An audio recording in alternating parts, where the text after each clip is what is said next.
પેટમાં કે હિંચકામાં બેહી તો પેટમાં શું કામ દુખે અને ચક્કર શું કામ આવે? ચક્કર આવે કેટલી ઘડી આવે? થોડીક વાર આવે. બીજું એવું કહીએ ને ચકડોળ સિવાય હિંચકામાં પછી રેલગાડીમાં થતું હોય પછી આપણે આમ સકેડી ફરો આમ બે હાથ પકડી હા સાહેબ લીકમાં બેહીને લીકમાં ધરતીથી હેઠે ઉતાર. કોઈ ઘણા વાહનમાં હવે એનું એક કારણ છે કે આપણા કાન હોય કે નહીં કાન એની અંદરના ભાગમાં અહીંયા ભણવામાં આવશે આપણે આ પાઠમાં ધ્વનિમાં એની અંદર એક પ્રવાહી હોય આ પ્રવાહી ભર્યું હોય કાને એ આપણા શરીરને સંતુલન રાખે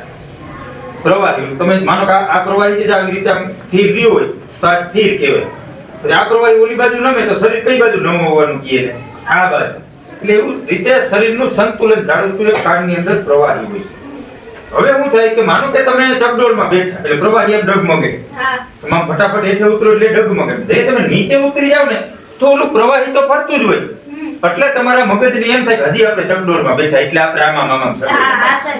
સમજાય મારી વાત જો આવી રીતે મારો ગ્લાસમાં પાણી ભર્યું ત્યાં આમ ફેરવડ આવો ભરી જાય તો પાણી તો એવી જ રીતે આપણા કાનમાં છે ને એ પાણી ફરતું હોય એટલે થોડીક વાર આપણા મગજને એમ થાય કે હજી આપણે ચકડોળમાં બેઠા છીએ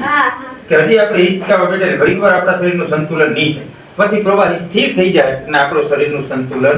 જળવાય.